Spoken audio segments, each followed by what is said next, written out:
Good morning students, कैसे हैं आप सब लोग। आई होप आप लोग सब अपने अपने घरों में सुरक्षित होंगे। हम आज पढ़ेंगे रूसी क्रांति। ठीक है, 1914 में की गई थी ये क्रांति। देखिए, रूस की यदि हम बात करें तो रूस एकमात्र एक ऐसा देश है जो एशिया और यूरोप की सीमाओं के मध्य में है। हमने इंग्लैंड में औद्योगिक क्रांति पढ़ी कि इंग्लैंड में औद्योगिकरण सबसे पहले हुआ था। रूस, जहाँ पे औद्योगिकरण बहुत देर से प्रारंभ हुआ, वहाँ की जनसंख्या कृषि पर निर्भर थी। 1917 में क्रांति हुई, उसका प्रमुख कारण यही है कि वहाँ की अर्थव्यवस्था बहुत बिगड़ी हुई थी, वहाँ उद्योग धंधों की कमी थी और वहाँ के लोग, वहाँ की प्रजा अपनी आर्थिक जो ज़रूरत होती है ना, उनको पूरी नहीं कर पाते थे, अपने जीवन की आवश्यकताओं की पूर्ति नहीं कर पाते थे।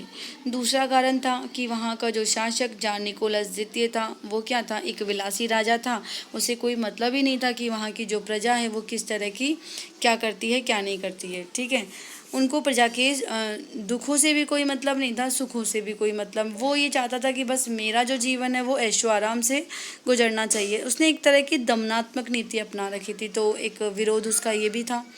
दूसरा की प्रजा अपने राजा को बिल्कुल पसंद नहीं करती थी। एक ये था कि आप लोगों ने पढ़ा कि जो प्रथम विश्व युद्ध हुआ वो 1914 से 1918 के बीच में हुआ। अब 1917 में इसमें पार्टिसिपेट किया था, मतलब रूस ने भी उसमें प्रथम विश्व युद्ध में भाग लिया था, जहां उसे बुरी तरीके से, हर तरीके से उसे मतलब उसकी स्थिति खराब ही हुई थी, हारी हुई थी, उसकी दुर्दशा ही हुई थी उसकी। ठीक है, तो इसमें भी इसकी कोई प्रभावशाली भूमिका नहीं रही थी। तो ऐसे कुछ कारण थे जिसकी वजह से रूस में क्रांति, वहाँ के किसानों ने, मजदूरों ने विरोध करना प्रारंभ किया, क्योंकि जो ज़मींदार थे, वहाँ के सामंत थे, उनको भी वहाँ की प्रजा पसंद नहीं करती थी, क्योंकि वो उनके पास अधिकार था।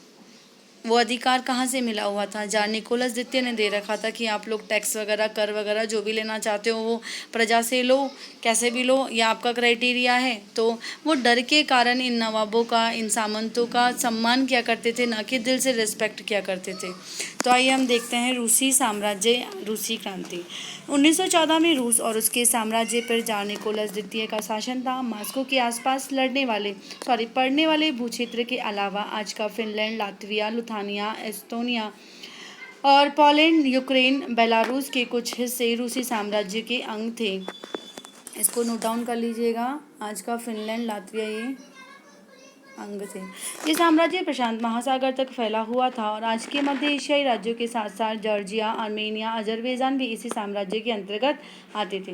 रूस में ग्रीक ऑर्थोडॉक्स चर्च से उपजी शाखा, रूसी ऑर्थोडॉक्स क्रिश्चियनिटी को मानने वाले बहुमत, ये सारे यूरोपीय प्रदेश हैं जहाँ पे औद्योगिकरण हो चुका था, में थी। लेकिन इस साम्राज्य के तहत रहने वाले कैथोलिक, प्रोटेस्टेंट, मुस्लिम, बौद्ध भी शामिल थे। ईसाई धर्म को मानने वालों को दो भागों में डिवाइड कर दिया गया था, जो पिछले कक्षा में आपने पढ़ लिया होगा, कैथोलिक और प्रोटेस्टेंट। अर्थव्यवस्था और समाज। देखिए, 20वीं सदी की शुरुआत में रूस की आबादी का एक बहुत बड़ा हिस्सा खेतीबाड़ी से जुड़ा हुआ था। रूसी साम्राज्य की लगभग 85% जनसंख्या किस पर डिपेंड थी, खेती पर निर्भर थी। यूरोप के किसी भी देश में खेती पर आश्रित जनता का प्रतिशत इतना नहीं था। उदाहरण के तौर पर फ्रांस और जर्मनी में खेती पर निर्भर आबादी 40 से 50% से ज़्यादा नहीं थी। रूसी साम्राज्य के किसान अपनी ज़रूरतों के साथ साथ बाजार के लिए क्या करते थे, पैदावार करते थे। रूस अनाज का एक बड़ा निर्यातक था। उद्योग बहुत कम थे। सेंट पीटर्सबर्ग और मॉस्को प्रमुख औद्योगिक इलाके थे। हालांकि ज़्यादातर उत्पादन कारीगर ही करते थे, लेकिन कारीगरों की क्या थी, वर्कशॉपों के साथ साथ बड़े बड़े कल कारखाने भी मौजूद थे। बहुत सारे कारखाने 1890 के दशक में चालू हुए थे, जब रूस के रेल नेटवर्क को फैलाया जा रहा था। उसी समय रूसी उद्योगों में विदेश निवेश भी तेजी से बढ़ा था। विदेशी निवेश का मतलब होता है विदेशों में पैसा लगाना, व्यापार के अंतर्गत। इन कारकों के चलते कुछ ही सालों में रूस के कोयला उत्पादन में 2 गुना और स्टील उत्पादन में 4 गुना वृद्धि हुई। सन 1900 तक कुछ इलाकों में तो कारीगरों और कारखाना मजदूरों की संख्या में भी लगभग बराबर हो चुके थे। कई जो मजदूर हैं अपने निवास स्थान को छोड़कर अन्यत्र के शहरों में बस गए थे, क्योंकि उनको काम धंधे वहीं करने होते थे, है ना, आजीविका की तलाश के अंदर। ज्यादातर कारखाने उद्योगपतियों की निजी संपत्ति थी। मजदूरों को न्यूनतम वेतन मिलता रहे और काम की पाली के घंटे निश्चित हो, मतलब काम करने का जो पीरियड होता है ना, 5, 7, 8, 12 घंटे जो भी है, उसे हम पाली कहते हैं। इस बात का ध्यान रखने के लिए सरकारी विभाग बड़ी फैक्ट्रियों पर नजर रखते थे, लेकिन फैक्ट्री इंस्पेक्टर भी नियमों के उल्लंघन को रोक पाने में नाकामयाब रहे थे। कारीगरों की इकाइयों और वर्कशॉपों में काम की पाली प्राय 15 घंटे तक खींच जाती थी, जो कि सर्वदा अधिक थी। जबकि कारखानों में मजदूर आमतौर पर कितने घंटे काम करते हैं? 10 से 12 घंटे पालियों में काम करते थे। मजदूरों के रहने के लिए भी कमरों से लेकर डॉर्मेट्री तक तरह तरह की व्यवस्थाएं मौजूद थी और थे जो अलग अलग प्रकार के होते हैं। जैसे धातु वाले जो मजदूर होते हैं वो अपने आप को ज़्यादा सुपीरियर मानते थे कि हम मजदूरों में भी सुपीरियर है ना। पहनावे के तौर पे भी उन लोगों ने अपने आप को अलग कर रखा था। सामाजिक स्तर पर मजदूर बटे हुए थे। कुछ मजदूर अपने मूल गांवों के साथ अभी भी गहरे संबंध बनाए हुए थे। बहुत सारे मजदूर स्थायी रूप से शहरों में बस चुके थे। उनके बीच योग्यता और दक्षता के स्तर पर भी काफ़ी फर्क था। सेंट पीटर्सबर्ग के एक धातु मजदूर ने कहा कि धातुकर्मी मजदूरों में खुद को साहब मानते थे। उनके काम में ज़्यादा प्रशिक्षण और निपुणता की जरूरत जो रहती थी। 1914 में फैक्ट्री मजदूरों में औरतों की संख्या 31% थी, लेकिन उनका जो वेतन था ना वो पुरुषों के अकॉर्डिंग कम दिया जाता था। लेकिन उन्हें पुरुष मजदूरों के मुकाबले कम वेतन मिलता था। मर्दों की तनख्वाह पुरुषों की संख्या के मुकाबले में आधे से 3/4 थी। उनकी जो वेतन था वो बहुत कम था।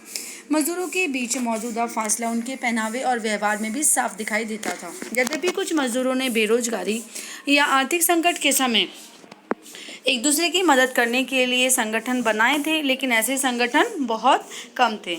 इन विभेदों के बावजूद, इन अंतरों के बावजूद, जब भी कोई प्रॉब्लम आती थी, जब भी किसी मजदूर को निकाल दिया जाता था तो उन्हें मालिकों से शिकायत होती थी, तो एकजुट होकर वे हड़ताल भी करते थे।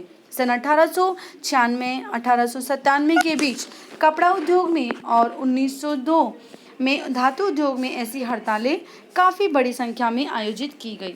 देहात की ज़्यादातर ज़मीन पर किसान खेती करते थे, लेकिन विशाल संपत्तियों पर सामंतों, राजशाही और ऑर्थोडॉक्स चर्च का कब्जा था। मजदूरों की तरह किसान भी क्या थे? बटे हुए थे। किसान बहुत ही धार्मिक स्वभाव के थे, लेकिन कभी कभी कोई अपवाद हो सकते हैं। वे सामंतों और नवाबों का बिल्कुल सम्मान नहीं करते थे। नवाबों और सामंतों का जो सत्ता और हैसियत मिली हुई थी वह लोकप्रियता की वजह से नहीं, बल्कि जार के प्रति उनकी निष्ठा और सेवाओं के बदले में मिली हुई थी। यहाँ की स्थिति फ्रांस की जैसी नहीं थी। मिसाल के तौर पर फ्रांसीसी क्रांति के दौरान ब्रिटेन के किसान न केवल नवाबों का सम्मान करते थे, बल्कि उन्होंने नवाबों को बचाने के लिए बाकायदा लड़ाइयाँ भी लड़ी थी। इसके विपरीत रूस के किसान चाहते थे कि नवाबों की जमीन छीनकर किसानों के बीच में बांट दी जाए। बहुधा वह लगान भी नहीं चुकाते थे। कई जगह तो जमींदारों की हत्या भी की जा चुकी थी। 1902 में दक्षिणी रूस में ऐसी घटनाएं बड़े पैमाने पर घटी। 1905 में तो पूरे रूस में ही ऐसी घटनाएं घटने लगी। रूसी किसान यूरोप के बाकी किसानों के मुकाबले एक और लिहाज से भिन्न थे, अलग थे। यहाँ के किसान समय समय पर सारी ज़मीन को अपने कम्यून मतलब मीर को सौंप देते थे। फिर कम्यून ही प्रत्येक परिवार की ज़रूरत के हिसाब से किसानों को ज़मीन बांटता था। ठीक है, हमने ये पढ़ा कि किस तरीके से रूस में जो सामाजिक व्यवस्था थी, कैसे मजदूर थे। ठीक है, अब इसमें पढ़ते हैं हम रूस में समाजवाद। रूस का जो समाजवाद वो कैसा था, सामाजिक व्यवस्था कैसी थी। 1914 से पहले रूस में सभी राजनीतिक पार्टियां गैरकानूनी थी। मार्क्स के विचारों को मानने वाले समाजवादियों ने 1898 मार्क्स, पता है ना मैक्स, जिन्होंने इससे पहले हमने पढ़ा था कल की क्लास के अंदर, उन्होंने 2 वर्ग बताए थे, एक धनी और एक गरीब वर्ग, है ना। समाजवादियों ने 1898 में Russian social democratic works party, रूसी सामाजिक लोकतांत्रिक श्रमिक संगठन, इसे नोट डाउन कीजिएगा, it's very most important question, ज़रूर आता है ये। ठीक है, गठन किया गया था। क्वेश्चन कैसे आता है, इसमें आता है Russian social democratic works party की स्थापना किसने करी, ठीक है, या फिर इस तरीके से सामाजिक लोकतांत्रिक श्रमिक पार्टी का गठन किसने किया, कब किया, ये क्वेश्चन आता है। सरकारी आतंक के कारण इस पार्टी को गैरकानूनी संगठन के रूप में काम करना पड़ता था। इस पार्टी का एक अखबार निकलता था, उसने मजदूरों को संगठित किया और हड़ताल आदि कार्यक्रम आयोजित किए। ठीक है, ये जो श्रमिक पार्टी थी, मतलब श्रमिकों के उत्थान के लिए, श्रमिकों के हित के लिए जो फैसले लेना कि उनके हित में क्या क्या होना चाहिए, वो सब पार्टी क्या करती थी। और ये पार्टी एक पेपर भी निकालती थी जिसमें कार्यक्रम आयोजित किए जाते थे। कुछ रूसी समाजवादियों को लगता था कि रूसी किसान किस तरह समय समय पर ज़मीन बांटते हैं, और उससे पता चलता है कि वे स्वाभाविक रूप से समाजवादी भावना वाले लोग थे। इसी आधार पर उनका मानना था कि रूस में मजदूर नहीं बल्कि किसान ही क्रांति की मुख्य शक्ति बनेंगे। वे क्रांति का नेतृत्व करेंगे और रूस बाकी देशों के मुकाबले ज़्यादा जल्दी समाजवादी देश बन जाएगा। देखिए, समाजवाद का वैसे तो पर्टिकुलर मीनिंग जो होता है वो है एक ऐसी सामाजिक व्यवस्था जहाँ पर सब लोग के साथ में इक्वल व्यवहार हो, किसी के साथ में किसी तरह का कोई भेदभाव ना हो। 19वीं सदी के आखिर में रूस के ग्रामीण इलाकों में समाजवादी काफ़ी सक्रिय थे और सन 1900 में उन्होंने सोशलिस्ट रेवोल्यूशनरी पार्टी, समाजवादी क्रांति पार्टी, इसको भी नोट डाउन कर लीजिएगा, 1900 में, ठीक है, समाजवादी पार्टी का गठन किया गया। इस पार्टी ने किसानों के अधिकारों के लिए संघर्ष किया और मांग की कि सामंतों के कब्जे वाली जमीन को फौरन किसानों को दे दिया जाए। किसानों के सवाल पर सामाजिक लोकतांत्रिक खेमा समाजवादी क्रांतिकारियों से सहमत नहीं था। लेनिन का मानना था कि किसानों में एकजुटता नहीं है। कुछ किसान गरीब थे तो कुछ अमीर, कुछ मजदूरी करते थे तो कुछ पूंजीपति थे जो नौकरों से खेती करवाते थे। इस आपसी विभेदों के कारण, अंतर के कारण वे सभी समाजवादी आंदोलन का हिस्सा नहीं हो सकते थे। सांगठनिक रणनीति के सवाल पर पार्टी में गहरे मतभेद थे, मतलब काफ़ी सबके व्यूज़ अलग अलग थे। ठीक है, व्लादिमीर लेनिन बोल्शेविक खेमे के मुखिया सोचते थे कि जार शासित रूस, मतलब जो जार का जो दमनकारी तानाशाही शासन था ना, उसको अनुशासित करना ही चाहिए। जैसे दमनकारी समाज में पार्टी अत्यंत अनुशासित होनी चाहिए और अपने सदस्यों की संख्या व स्तर पर उसका पूरा नियंत्रण होना चाहिए। दूसरा खेमा किसका था? मेंशेविक का, जो कि क्या मानता था कि पार्टी में सभी की सदस्यता अनिवार्य है, चाहे वो अमीर किसान हो, चाहे वो गरीब किसान हो, चाहे वो दूसरों पूंजीपति हो, दूसरों से खेती करवाने वाले हो, उन सब का इस क्रांति में, इस पार्टी में सहयोग होना ज़रूरी माना जाता है। अब नेक्स्ट क्लास में जो हम पढ़ेंगे वो पढ़ेंगे उथल पुथल का समय, 1905 की क्रांति पढ़ेंगे। और आपको जो मैंने आज पढ़ाया उसमें यदि किसी भी तरह की कोई प्रॉब्लम हो तो आप मेरे से पूछ लीजिएगा। ठीक है, मैंने जो नोट डाउन करवाया इसको भी नोट डाउन कर लेना। जो अंडरलाइन करती हूँ मैं, इसको आप अपनी कॉपी में नोट डाउन कर लीजिएगा। और ठीक है, और नीचे जो ये है मेंशेविक, कौन सा? मेंशेविक।